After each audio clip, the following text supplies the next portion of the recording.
Very pleased to be joined by the mightiest fighter on planet Earth, Demetrious Johnson. Very excited to hear that you're going to be back in action in a special rules bout against Rodtang. This one's massively exciting for anybody who loves martial arts, really. I heard you talk about wanting a kickboxing fight after your last bout, and then you said that you kind of changed your mind.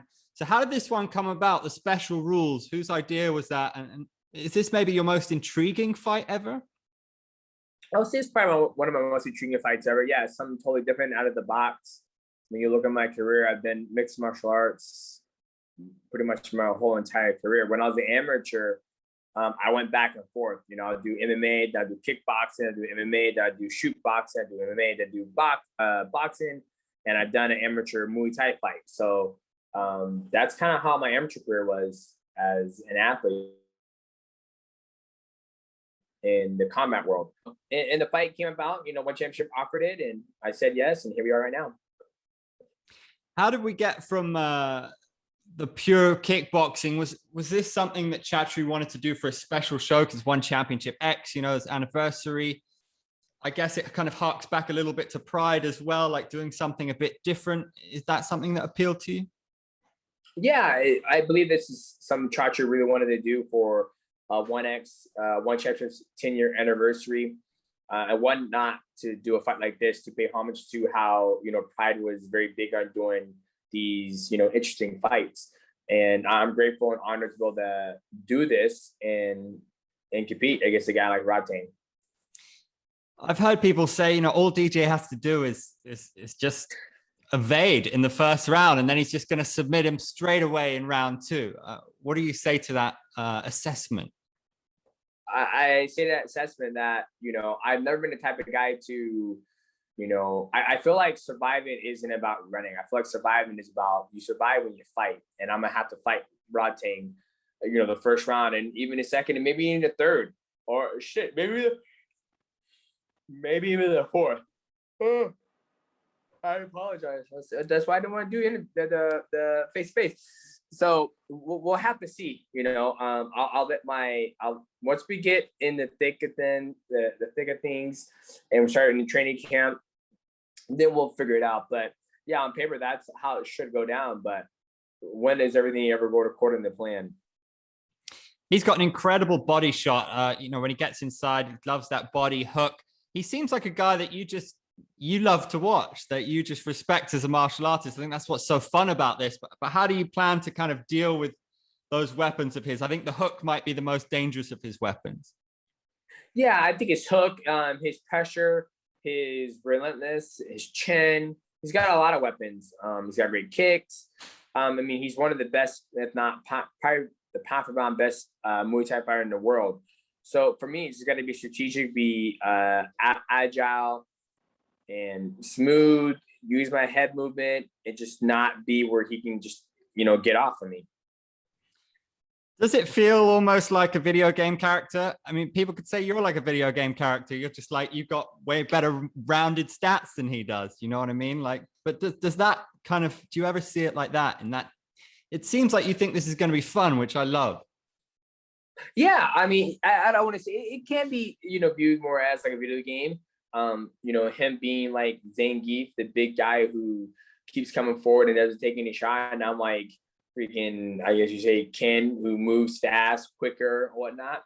And it is a fun fight. It's supposed to be fun. Like I mentioned earlier today that, you know, I've been in mixed martial arts for a very long time, and to be able to have the opportunity to do this, why not? It came from the gentleman was like, why not just stick to mixed martial arts? And I said, let me ask you a question.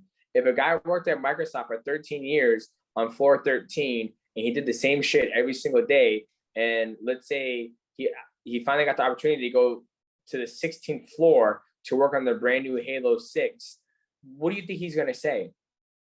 If he were to say, no, I'm gonna stay at my desk and just keep plugging away the TPS sports, Bob, don't worry about it, I would slap the hell out of him. I was like, I would like to think he would take the opportunity to go to the 16th floor to do something completely different. So this is me going to the 16th floor, doing something completely different. And the fans, everybody's loving it. So why not? Is there something special for you? I mean, what does Muay Thai mean to you? Because I think fighting a Thai who's a proper icon. I mean, Rodtang is one of the greatest to do it, right? But maybe in America, it don't get no better. It don't get no better than that in Muay Thai. He's when in 15 years, when everybody, when they look up Muay Thai in Wikipedia or a dictionary, you'll probably be a face of Rodtang, just like. What do you think as a human being or as a fighter when you see him get smashed and then just dance? Does that intrigue you, or is that just how do you feel about that? I two things. One, I'm amazed by it, and two, I think about the concussion and CTE that he's accumulated over the years. But other than that, I mean, that's one of his greatest strengths, that he just walks through shit, man. And eventually, the chin, history and science has showed us, it goes eventually. Like I have friends who played in the NFL, and they say they battle CTE concussions till this day, and they say, if I can do it all over again, I wouldn't do it. So, but that's just me being very involved in not the medical field, but looking at the medical stuff that comes from fighting and competing in combat sports. I feel like you've got very little to prove in this sport, having reigned for so long as a UFC champion. You won the Grand Prix, and it seems to be liberating for you. Is that fair to say? But is that still? Will you come back to Adriano at some point? Is that belt still got to be done for you? One, yes, it does feel liberating just to not even worry about trying to climb the ranks and where's this fight put you next? Does this fight put you closer to a title shot and da da da da da da da da. It does feel liberating because I've done that my whole entire career. When I lost to, Brad Pickett, it's okay, what's next? You take on Nick Pace, and you fought this guy, you fought Kiyamoto, then Miguel Torres, and boom, got your title shot against Dominic Cruz. You fall down the ladder, then, and then you became champ, you lost it. So I've done that before. And yeah, after this fight, we'll see what's next. And I always tell people, like, I have no problem with climbing all the way back up the ranks, working towards a title shot. If a title shot does never come back my way, if I can't make it back to that level of a world title shot, then it is what it is. I'm not going to worry about it. It just feels good to do something totally different. It feels as well at this stage of your career that you're free to experiment a little bit. Would you talk about those modified rules fights? Would you be into fighting a guy with maybe deemed as less skillful but bigger than you, or would you look at going back to bantamweight again with people like John Lineker there? There are other things you want to try. Yeah, we'll see what happens. I'll definitely be more open to do like a kickboxing fight, see how that goes. And you know what? I don't. When you said someone who's not as good, as you say, I see. Like you said, I'm in the realm of being able to experiment in my career, right? Where I think a lot of athletes should have the opportunity or think that they think like I do, I would guess you say. So yeah, I feel like fighting the best of the best. I'm fighting Rodtang, so it can't get any worse than this. I like to think it can't get any worse than this. So I think if I go to kickboxing, it could be a little bit different. I have no idea. But like you said, it's something totally different out of the blue, and I'm just looking forward to it.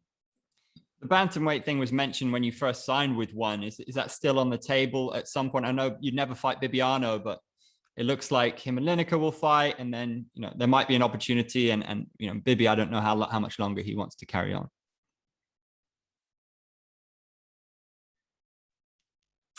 Yeah, I mean, fighting at 145. No, my buddy's not 140. He's 155. Fighting 145. I mean, it could definitely be something I can look into doing. Those guys are a lot bigger than I am, because I'll be coming down from 155 maybe. So I mean, the option's out there, but never really thought about it. Like, I'd rather do a kickboxing fight than go to 145. But at the end of the day, we'll just see what they want to offer after I'm done with this fight. Christian Lee's fighting. He's an absolute phenom. I have to ask this because Eddie pretty well. We've hung out, and as a fan, I'd love to see Christian fight Eddie. Do you agree? Does that fight have to happen? It doesn't have to happen. Like, I know Christian said, he's got to put together a couple more wins in the division, all that stuff. Fuck it, who cares? Just fight him. Like, and that's just my personal opinion. Like, I feel like But it's all what Christian wants to do, right? It's, you know, you have to respect the champion. The champion does what he wants to do. Does the fight need to happen? No. If it never happens, will I be upset that they never got to fight? Absolutely not.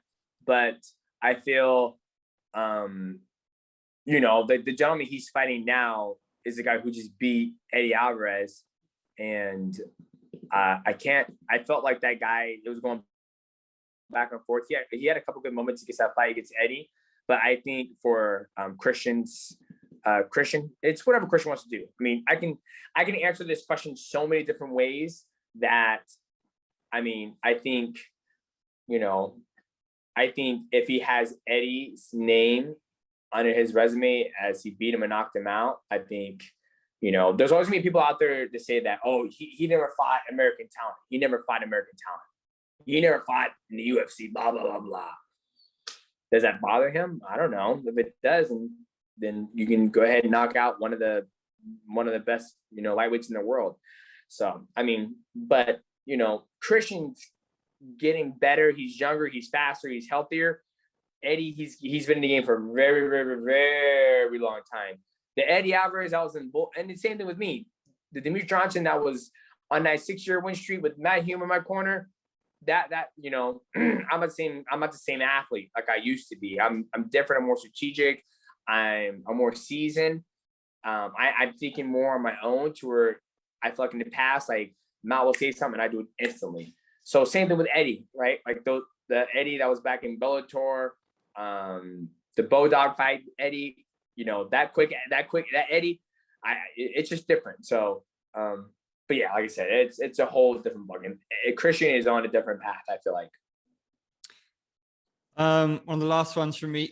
Chatri has a good relationship with Henry Cejudo. There's a rumor going around a while back that he would sign with ONE. Would you welcome the trilogy in ONE with Cejudo? Of course, absolutely, yeah. I feel like that'd be another fight that a lot of fans want to see. And yeah, I believe he's still under contract with the UFC. I mean, he did retire, but they froze his. That's what happens when you retire. They freeze your contract. That's why Uriah Faber, you know, I remember he expressed he wanted to come fight for ONE, but his contract's frozen. It's just like Jorge Masvidal. He wants to go fight, what's his name? Jake Paul. But they would, you know, they're not going to let him do that, especially since there's fights that Henry Cejudo, the UFC can make with Henry Cejudo. He can come back and fight Peter Yan. He can come back and fight Aljamain Sterling. If he wanted to cut back down to 125, he can do that as well. So for them, I feel like when they let me go out of my contract, I feel like there was nothing left for me to do over there. For Henry Cejudo, I feel there's a lot more they can do with him than me when I was over there. But that's my personal opinion. I think ONE are a bit more flexible. Aryan Bilal was saying that they would let him in AAW. Are we going to see you boxing against a YouTuber in the future or anything like that? Nah, it depends, man. The money's right. I might do it. Nah, I probably won't. I'll just, you know, once I'm done retired, I'm just gonna, you know, focus on my children, my wife, and enjoy my years on Earth. Oh, and James Yang, before I go, you're cornering him this weekend. Great to speak to him. That Shaolin training he did back in the day sounded fascinating. How good is he? Is he here to shake things up at featherweight? Yeah, I think so. He's definitely a different type of style. You know, he has that Shaolin Wushu background, so he's very light on his feet, very, very flexible, very good distance control, very good with range control.